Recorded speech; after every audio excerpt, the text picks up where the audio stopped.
Do you want to be healthier, yet you just don't know what to do?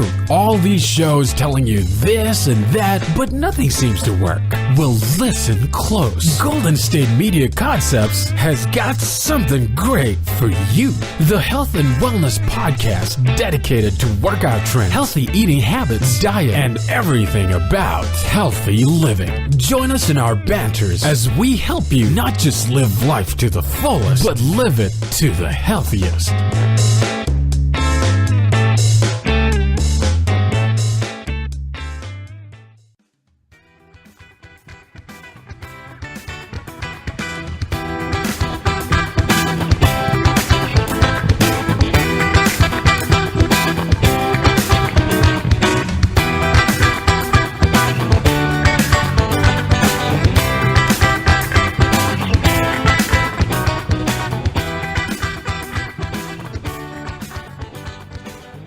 Hello and welcome to the GSMC Health and Wellness Podcast, brought to you by GSMC Podcast Network. I'm your host, Staci, and I can't remember if I've mentioned it on this podcast, though I know I've mentioned it on a couple of others, that I'm quite interested in Korea and Korean culture, and that's because I first got into K-pop and then started exploring further with shows and the language, and I'm still struggling very much to learn Korean. Or rather just not making too much headway. It's not to the hard part yet, but it's just like, I don't remember these words because I don't know. I don't actually remember any of the languages I've studied really. So maybe it's just I'm not very good at languages, which sucks. But anyways, because I was interested in Korea and Korean culture, one of the big things, especially a few years ago, was Korean beauty and skincare. And amongst other things, it's known for using some interesting ingredients like snail mucus or snail, I'm not quite sure what you'd call it, the goopy stuff, not ground up snails, like the stuff the snails leave behind them, and bee venom and activated charcoal. So my first introduction to activated charcoal was solely in a beauty skincare sort of way. You saw a mask with activated charcoal and like sponges and brushes to wash your face with activated charcoal, though it wasn't clear that all of those really worked well. But that's all I thought it was just in skincare. It's supposed to be good for people with like acne prone skin or whatever. But I didn't think you really did anything else with activated charcoal because it's charcoal and you can't it's not the charcoal you're putting in a barbecue, but you're not really doing anything else with charcoal other than setting it on fire or putting it on your face, right? Well, no, I would be completely wrong, as I have discovered. So activated charcoal is definitely different from the little briquettes that you put in a barbecue or like coal.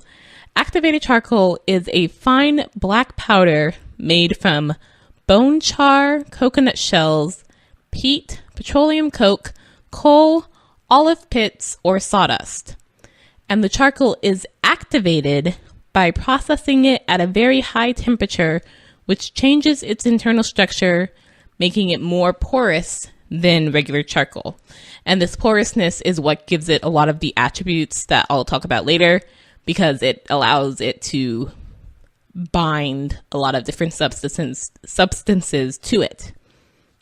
So activated charcoal was evidently once considered like a universal antidote, and it's said to have numerous benefits beyond the skincare thing.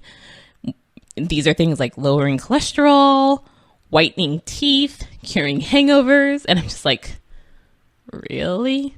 Especially the whitening teeth one, just because it's like, that's black. That's a black powder. How does that whiten your teeth? That seems the complete opposite.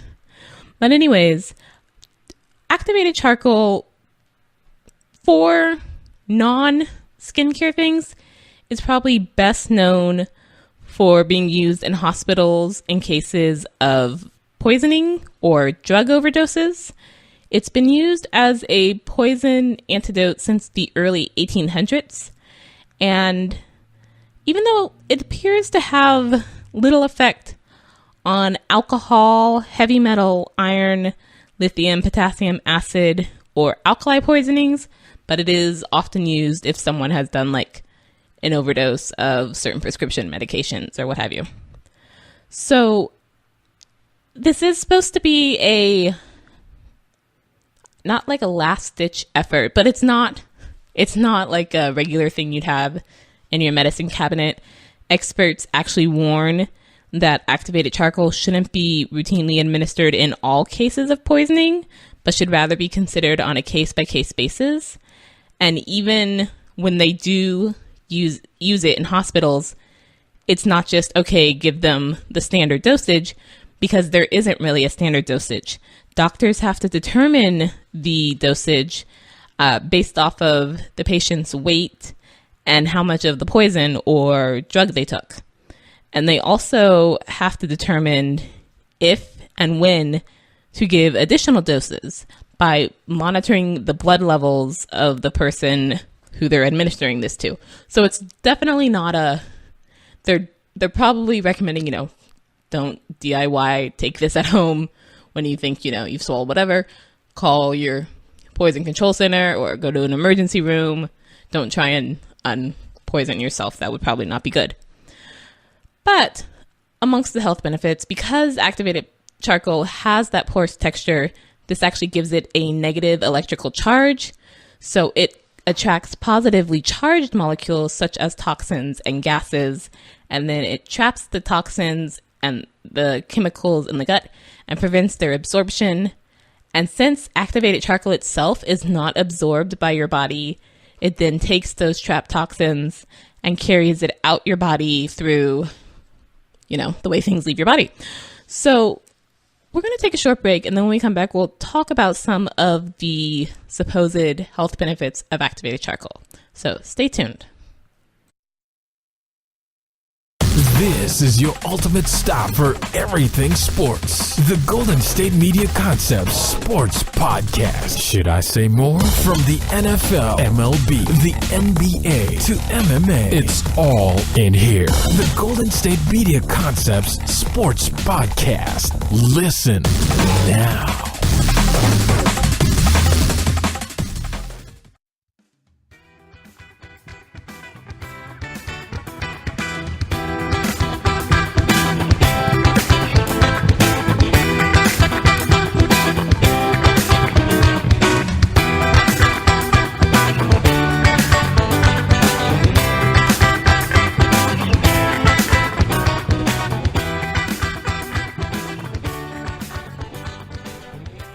Welcome back to the GSMC Health and Wellness Podcast, where today we are talking about activated charcoal. And even though, experts warn, especially in cases of poisoning, that you shouldn't, self-administer activated charcoal because there's a lot involved in making sure that activated charcoal is administered safely, particularly with the dosage, it is out there and available, and it's now being put into a lot of quote-unquote health items. It's become a bit of a in vogue product at the moment. So I thought we should go over some of the supposed health benefits and the reason why people are, willingly taking black dust and or liquids that just does not sound appetizing at all. So activated charcoal may help promote kidney function by reducing the number of waste products that kidneys have to filter. And again, like on a previous episode, when we talked about detoxing, your body kind of already does that on its own with, the liver and kidneys or whatever. And so long as those are functioning properly, you probably don't need to help it along too much. Maybe just, eat better. But the claims for activated charcoal are that it may help kidney function and could particularly be beneficial to patients suffering from chronic kidney disease. In one study, activated charcoal supplements may have helped lower blood levels of urea and other waste products in patients with end-stage kidney disease. And again, this is because it's, binding and then it's not absorbed for the body, so it goes out with your waste products. And again, if you're at end-stage kidney disease, certainly that's helpful. But if you are a normal healthy person who doesn't have problems with their kidneys maybe weigh the, potential risk and concerns versus the supposed benefits. Activated charcoal may also help reduce unpleasant odors in individuals suffering from, I'm going to completely butcher this, so I apologize, trimethylaminuria, I think. The acronym for this is TMAU, and this is also known as fish odor syndrome. And I'd never heard of this before, so I'm going to use that as why I can't pronounce it, because I've never heard of it before. But if I had, I totally could pronounce that word properly. So TMAU is a genetic condition in which trimethylamine, or TMA, a compound with an odor similar to that of rotting fish, accumulates in the body. There's so much with that statement that I'm just like, wait, what? And there are people who go around smelling of rotting fish. The human body is very interesting. I know that there are people, particularly those with diabetes, who go around smelling, sort of fruity or sweetish, not Swedish, sweet-ish. But I did not know about TMAU and fish odor syndrome, so you learn something new every day. Activated charcoal, again, this was mentioned a little earlier, may also help reduce cholesterol levels. In one study, it was found that taking 24 grams of activated charcoal per day for 4 weeks lowered total cholesterol by 25% and bad LDL cholesterol by 25%. Good HDL cholesterol levels increased by 8%.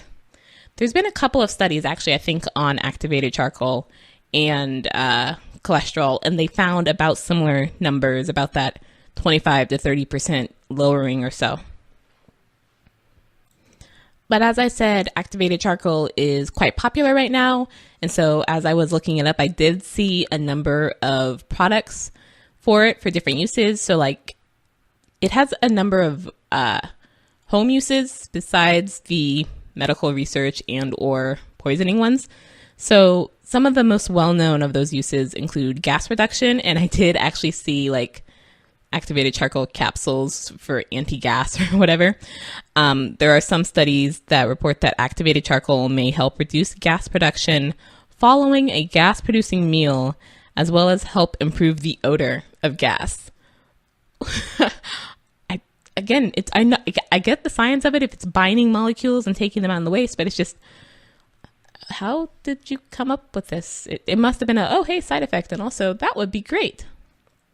Activated charcoal is used for water filtration, and this I already did know because I'm pretty sure the water filter I use has activated charcoal in it, I believe, and it has it used to have those give out like little black specks, and it's changed a little so it doesn't do that as much. But yeah, activated charcoal is a popular way to reduce heavy metal and fluoride content in water. Wow, I did not know. I knew the heavy metals one, but I didn't know it was reducing fluoride. And now I'm questioning whether or not I want that, because isn't fluoride in the water for a good reason? But now I'm thinking of Dr. Strangelove, so we'll move on. However, activated charcoal doesn't appear to be very effective at removing viruses, bacteria, or hard water minerals. So it's like, yes, but also no. Good for probably if you're like filtering tap water in your house. Not so good if you're like drinking from a random stream, I guess. Tooth whitening. And again, this one just completely throws me off. But using activated charcoal to brush your teeth is anecdotally said to whiten them by absorbing plaque and other teeth staining compounds. Okay. Yeah, kind of, except wouldn't it, then your teeth, you'd have to rinse really well, if nothing else, to make sure your teeth didn't also look black. And there are no studies that can be found to support the teeth whitening claim. That's just anecdotally. So listeners, if you do happen to try activated charcoal for tooth whitening, please let me know on social media how that turns out. Activated charcoal is also sometimes used as a hangover cure. Okay. I mean, I've never had a hangover just because I don't particularly like drinking, so I never got that far. But I do know people will try a number of things to not have their hangover in the morning. So consuming activated charcoal with alcohol may reduce blood alcohol levels, but the effects on hangovers themselves has not been fully studied. So I guess if you are having a less blood alcohol level, that may affect your hangover. Again, I have never had a hangover, so I don't quite know. But I feel you would have to do that at a certain time. In the same way, there are some hangover things that you're supposed to drink after drinking, and there are some you're supposed to take before drinking. For me, because I just, A, am very picky, and B, have like a terrible gag reflex for things that gross me out, it would have to be a before thing for me, because if I was already drunk and then drinking it like black liquid, that might just actually induce me to vomit. So that would not be helpful. And then again, the one I knew activated charcoal for skin treatment. So applying activated charcoal to the skin is believed to be an effective treatment for acne as well as insect or snake bites. But this also is not fully supported by science. There's not really any studies on that. That's just something that, you know, people have said and became really popular. Again, in Skin Things, you can find a number of things now, not just Korean beauty, but in Western products as well, with activated charcoal in them. And they're almost always aimed at acne or oiliness, sort of not blotting per se, but of getting rid of the oiliness. There's a number of them, as well as, again, sponges and brushes with them, which I'm not quite sure how useful those are. And wouldn't you, by rinsing those, be rinsing out the activated charcoal? But I'm not a beauty skincare tool product maker. I'm not even sure what that term is called. So I don't fully know. I did try some of them. Not a big fan of the mask, but I'm also just not a huge fan of masks in general. I liked the sponge I was using, but I probably would have liked that sponge in the non-activated charcoal one as well. So I can't really say one way or another, and neither can science. So we're going to take another short break. Stay tuned. Tired of searching the vast jungle of podcasts? Now listen close and hear this out. There's a podcast network that covers just about everything that you've been searching. Hey! The Golden State Media Concepts Podcast Network is here. Nothing less than a podcast bliss with endless hours of podcast coverage. From news, sports, music, fashion, cooking, entertainment, fantasy, football, and so much more. So stop lurking around and go straight out to the Golden State Media Concepts Podcast Network. Guaranteed to fill that podcast itch. Whatever it may be. Visit us at www.gsmcpodcast.com. Follow us on Facebook and Twitter, and download us on iTunes, SoundCloud, and Google Play.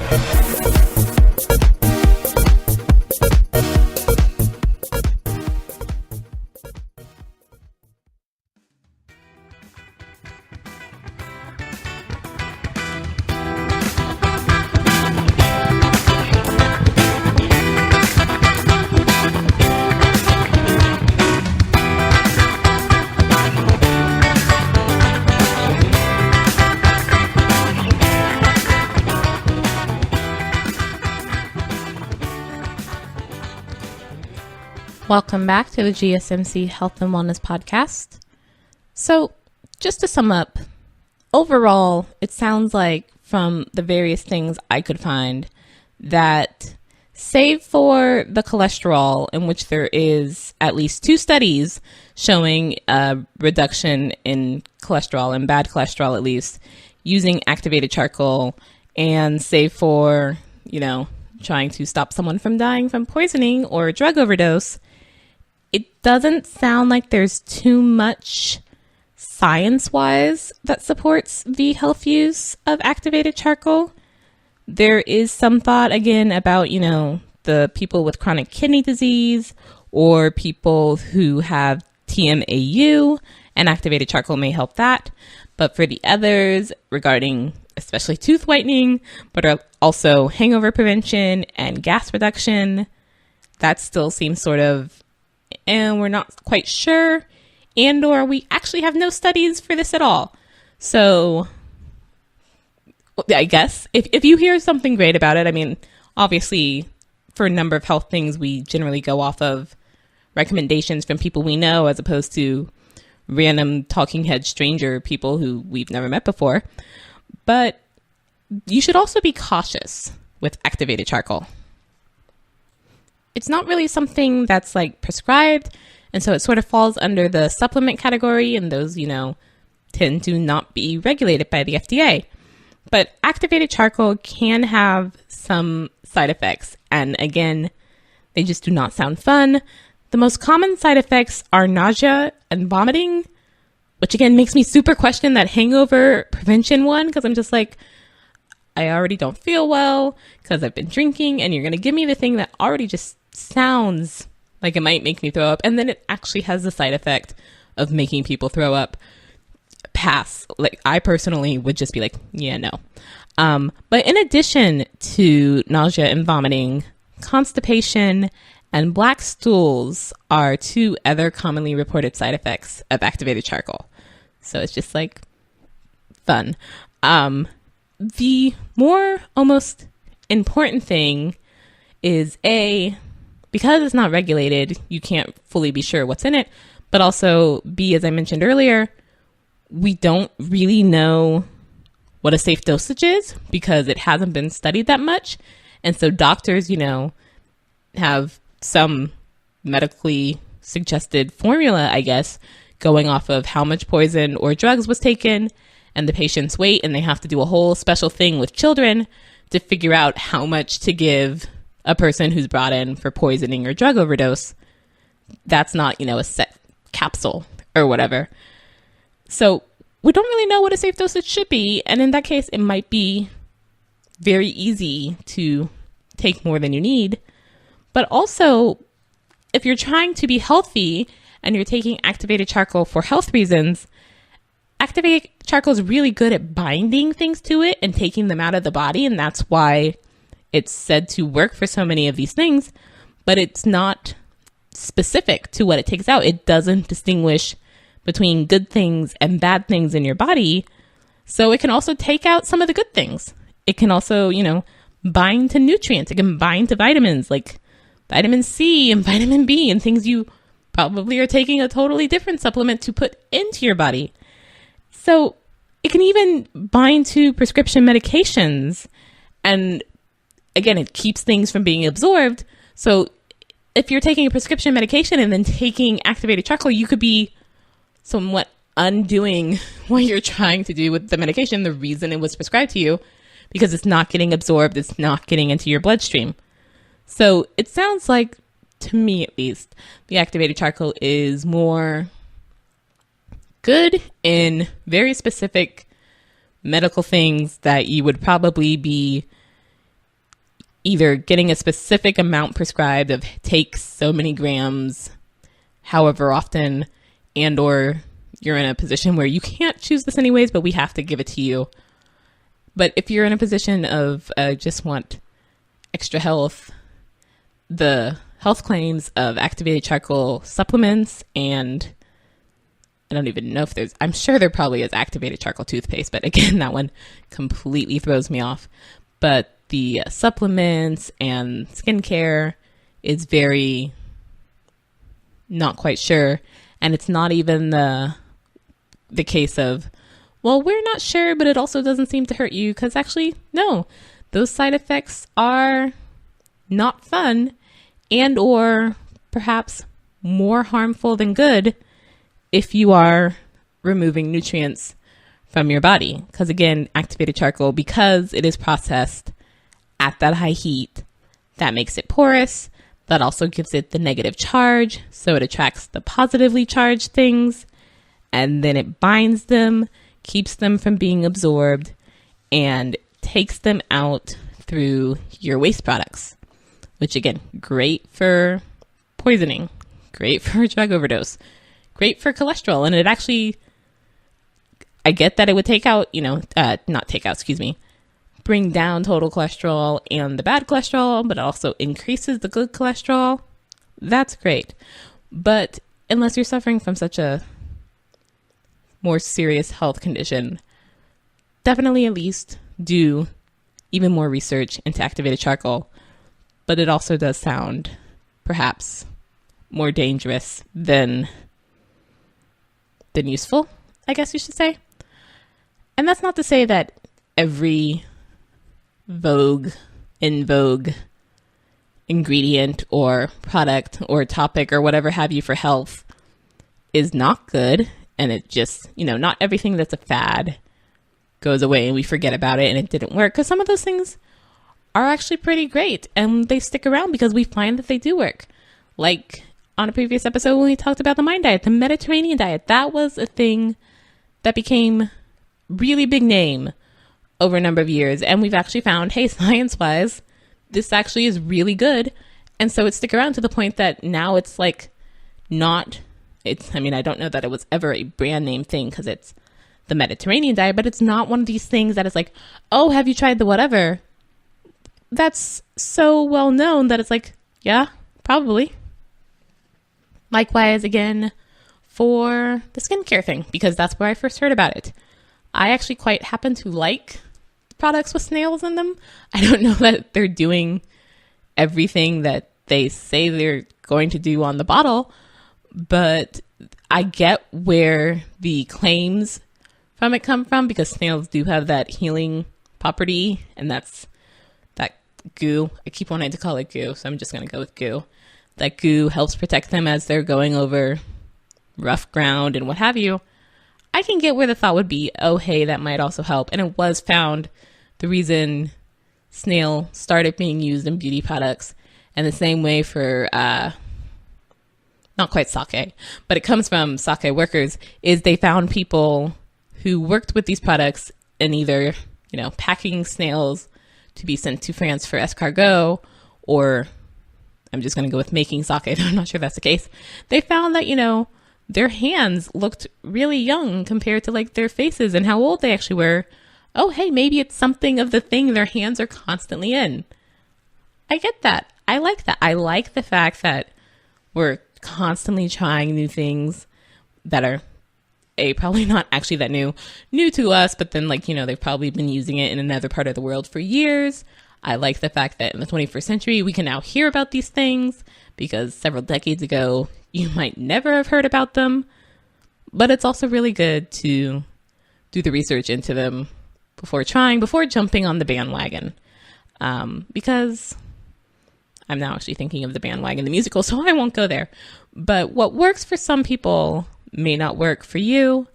And what may be popular may not be scientifically and medically safe for most people. So just to keep that caution in mind. And with that note, we're going to end for today. Thank you for listening to the GSMC Health and Wellness Podcast. You've been listening to the Golden State Media Concepts Health and Wellness Podcast, part of the Golden State Media Concepts Podcast Network. You can find this show and others like it at www.gsmcpodcast.com. Download our podcast on iTunes, Stitcher, SoundCloud, and Google Play. Just type in GSMC to find all the shows from the Golden State Media Concepts Podcast Network, from movies to music, from sports to entertainment, and even weird news. You can also follow us on Twitter and on Facebook. Thank you, and we hope you have enjoyed today's program.